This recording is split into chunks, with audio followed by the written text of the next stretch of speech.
بسم اللہ الرحمن الرحیم۔ یہ مذاکرہ نمبر 13 ہے اور اس سے پہلے الحمدللہ ہم 12 مذاکرے پڑھ چکے ہیں۔ آج کے مذاکرے میں ہم پڑھیں گے نماز جنازہ کے کچھ اہم مسائل۔ اس سے پہلے طریقہ وغیرہ وغیرہ وہ پڑھ چکے ہیں، اب ہیں نماز جنازہ کے کچھ اہم مسائل۔ سب سے پہلے ہے کن لوگوں کی نماز جنازہ نہیں پڑھی جائے گی۔ ایسے کون سے لوگ ہیں مسلمان ہونے کے باوجود کہ ان کی نماز جنازہ نہیں پڑھی جائے گی؟ سب سے پہلے تو کافر ہیں، کافر اور مرتد۔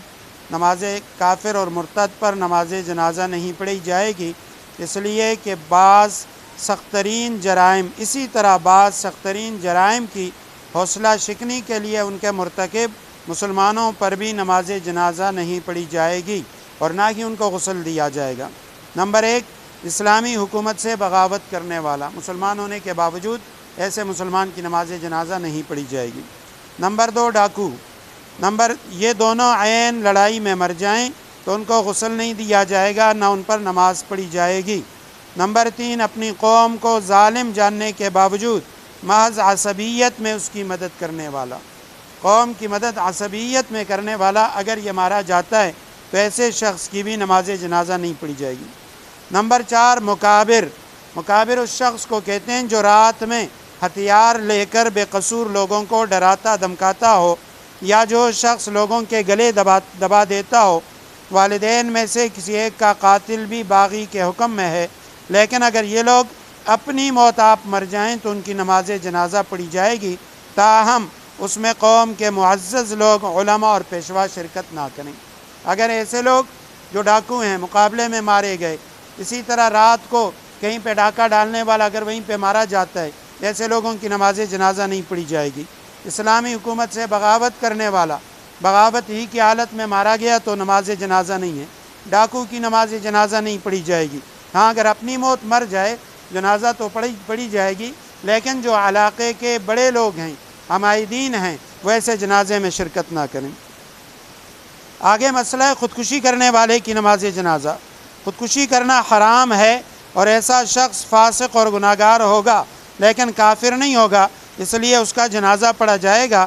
البتہ دوسروں کو اس قبیح عمل سے بچانے کے لیے مقتدی اور پیشوا حضرات کو ایسے شخص کے جنازے میں شرکت نہیں کرنی چاہیے تاکہ اس عمل کی اہانت سب پر واضح ہو جائے۔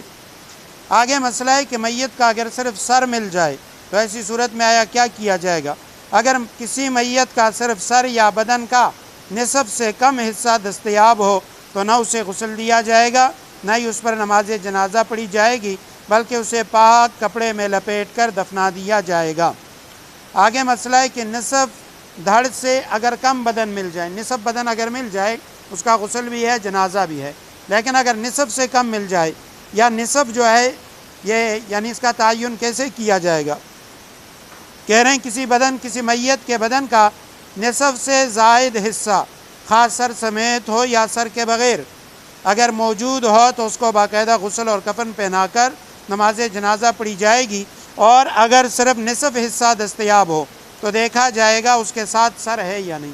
آدھا بدن ہے پھر سر کو دیکھا جائے گا سر ہے یا نہیں، اگر سر ہے تو اسے غسل دے کر تجہیز و تکفین کی جائے گی، ورنہ کسی پاک کپڑے میں لپیٹ کر نماز پڑھے بغیر دفنا دیا جائے گا۔ آگے ایک اور مسئلہ، کسی کی لاش جل جائے خدا نخواستہ کسی حادثے میں یا مکان کے اندر، ایسی صورت میں کیا کیا جائے گا؟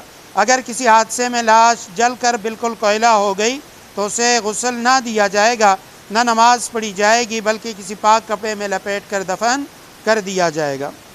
صرف ہڈیوں کا ڈھانچہ برآمد ہوا، اس صورت میں کیا کیا جائے؟ کسی میت کی لاش اس حال میں پائی گئی اس کا گوشت پوست سب پارا ہو چکا ہے، صرف ہڈیوں کا ڈھانچہ موجود ہے تو اس ڈھانچے کو غسل دینے یا سنت کے مطابق کفن پہنانے کی ضرورت نہیں، بلکہ اس پر نماز جنازہ پڑھے بغیر کسی پاک کپڑے میں لپیٹ کر دفنا دیا جائے۔ حادثے میں مسلمان اور کافروں کی لاشیں گڑمڑ ہو جائیں تو اس صورت میں کیا کیا جائے گا؟ اگر کسی حادثے میں مسلم و غیر مسلم ہلاک ہو جائیں، جل جانے یا کسی اور وجہ سے ان کے درمیان شناخت ممکن نہ رہے، تاہم مسلمانوں کی اموات زیادہ ہونے کا گمان غالب ہو، تو صرف مسلمانوں پر نماز جنازہ پڑھنے کی نیت کر کے سب کی نماز جنازہ پڑھی جائے گی اور انہیں مسلمانوں کے قبرستان میں دفنایا جائے گا۔ چونکہ مسلمان ہیں اور زیادہ ہیں تو جنازہ تو سب کی پڑھی جائے گی، لیکن نیت صرف مسلمانوں کی جائے گی۔ ایسی لاش جس لاش سے کئی دن پڑی رہی، کہیں پہ بدبو اٹھ رہی ہے، جس لاش سے بدبو اٹھ رہی ہو لیکن وہ پھٹی نہ ہو، اس کی نماز جنازہ پڑھی جائے گی۔ اگر لاش پھٹ چکی ہے اب اس کی نماز جنازہ نہیں ہے۔ زندہ انسان کے کٹے ہوئے اس کا حکم کیا ہے؟ خدا نخواستہ کسی کی ٹانگ کٹ جائے یا ڈاکٹر نے کاٹ دیا آپریشن کر کے یا ہاتھ، تو اس حوالے سے آیا اس پہ کیا کیا جائے گا؟ کسی حادثے یا مرض کی وجہ سے زندہ انسان کا کوئی عضو کٹ کر الگ ہو جائے تو اس عضو کو کسی کپڑے میں لپیٹ کر دفن کر دیا جائے گا۔ نماز جنازہ غسل وغیرہ یہ نہیں ہے۔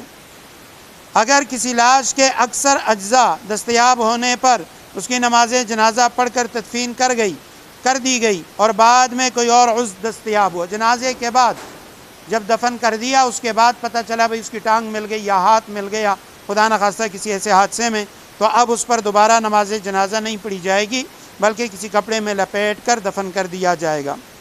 ملبے کے نیچے دب جانے والوں کا حکم، خدا نخواستہ زلزلہ وغیرہ ایسی صورت میں اگر کوئی عمارت منہدم ہو جائے اور کوئی شخص ملبے تلے دب جائے، کوشش کے باوجود اس کی لاش نہ نکالی جا سکے، تو جب تک یہ گمان ہو کہ وہ پھولی پھٹی نہ ہوگی تو اس کی نماز جنازہ اوپر سے پڑھی جائے گی، لیکن اگر اتنا وقت گزر جائے کہ یہ گمان ہو لاش پھول پھٹ گئی ہوگی تو اب اس کی نماز جنازہ نہیں پڑھی جائے گی۔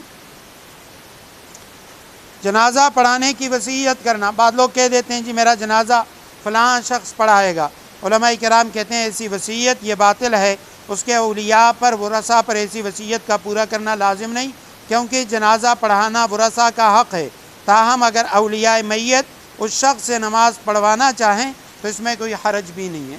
اصل حق ورثاء کا ہے، اولیاء کا ہے، خود پڑھائیں یا کسی اور کو آگے کریں، لیکن باپ نے وصیت کی، اب اگر اسی کے وصیت کے مطابق وہ اگر اس پہ عمل کرنا چاہیں تو یہ بھی گنجائش ہے لیکن ضروری نہیں ہے۔ خواجہ سرا کی نماز جنازہ، مخنث خواجہ سرا عام لوگوں کی نماز جنازہ کا طریقہ یکساں ہے، اس میں کوئی فرق نہیں ہے۔ اگر مخنث بڑی عمر کا ہے خواجہ سرا تو بالغ مرد و عورت والی دعا پڑھی جائے گی، نابالغ ہے تو بچے یا بچی والی دعا پڑھی جائے گی، دونوں میں سے کوئی ایک دعا بھی پڑھ لیں تو ٹھیک ہے۔ قادیانی کے جنازے میں شرکت، قادیانی بالاتفاق کافر اور زندیق ہیں، ان کی نماز جنازہ پڑھنا، ان کے حق میں فاتحہ پڑھنا یا فاتحہ کے لیے جانا حرام ہے، خواہ ان کا کسی بھی فرقے مرزائی یا لاہوری گروپ سے تعلق ہو، نیز غیر مسلم کی نماز جنازہ کو جائز سمجھنا کفر ہے۔ آگے کچھ مسائل آئیں گے۔ جنازے کے بعد میت کا چہرہ دیکھنا جائز ہے یا ناجائز، غیر محرم میت کا چہرہ دیکھنا، حیلہ اسقاط جو بعض علاقوں میں ہوتا ہے کہ نمازیں معاف کرنے کا خاص طریقہ ہوتا ہے جس کے لیے وہ وہاں پہ حیلہ کرتے ہیں، دائرے میں لوگوں کو بٹھاتے ہیں، اس کا شرعی حکم کیا ہے؟ تو انشاءاللہ یہ آئندہ جمعہ اسی مذاکرے کا حصہ ہوں گے۔ تو